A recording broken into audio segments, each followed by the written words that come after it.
আমি বোর্ডের English examiner ছিলাম 1985 থেকে 2014 সাল। এর ভিতরে প্রতি বছর ইংরেজি খাতা দেখেছি, জেএসসি খাতা দেখেছি। এমনি এক্সামিনার সহকারী মানে এক্সামিনার, হেড এক্সামিনার হলে হয়তো হওয়া যেত। তো আমি আর ওইটা খুব ঝামেলার কাজ, তো ওটা যায়নি। যাকে এটা ধরেন 2 বছর 1.5 বছর হচ্ছে, 1.5-2 বছর হচ্ছে। তার মানে তাহলে এটা কত সাল? 25 সাল, 23 সাল, 24 সাল। ওই 23 সালের ডিসেম্বর থেকে মনে হয় আরম্ভ করেছি। এখন এগুলো আমার স্টক হলো, স্টক হওয়ার পর আমি তো টিউশনই করতাম আগে। এখন আর টিউশন যাওয়া যায় না বিধায় বসে এখানে একটু ওই লেবুটেউ বিক্রি করে কিছুটা যাও, কিছু সলভেন্সি আসে, হ্যাঁ মানিটারি সলভেন্সি আসে। আর ওই টুকটাক এখানে বসে নামাজ দোয়া দরুদ এইসব পড়ি আর কি টুকটাক আর কিছু সময় কাটানো হয়।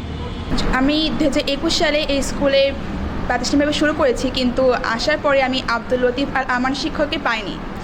তবে অনেক শিক্ষকের কাছে আমি গল্প শুনেছি, তিনি অনেক ভালো টিচিং করাতেন, অনেক ভালোভাবে পড়াতেন বাচ্চাদেরকে। যাই হোক, ওনার হাত ধরেই শুনেছি স্কুল প্রতিষ্ঠিত হয়েছে, ওনার হাত ধরে এগিয়ে চলেছে স্কুলটা। আজ স্কুল এত বড় পর্যায়ে চলে গেছে। আর আমি যেভাবে শুনেছি তাতে মনে হয় উনি অনেক ভালোভাবে পড়িয়েছিলেন, যে কারণে এখনও পর্যন্ত তার কথা স্মরণ করে এবং অনেক শিক্ষক বা শিক্ষার্থীরা তার কথা শুনে অনুপ্রাণিত হয়।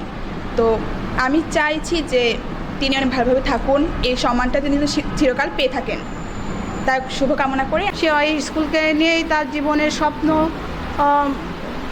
স্বপ্ন দেখতো, স্কুলকে নিয়েই।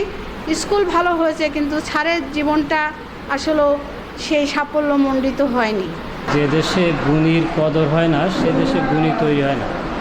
তো আপনারা যে এরকম একজন গুণী মানুষ, যিনি অত্র এলাকার মেয়েদেরকে সুশিক্ষিত করে গড়ে তোলার জন্য তার জীবনটাকে নিঃশেষে বিলিয়ে দিয়েছেন, এবং সেই ব্যক্তিটি এখন অত্যন্ত চরম অভাবের ভিতর দিয়ে দিনাতিপাত করছে, যা আমাদেরকে ব্যথিত করে।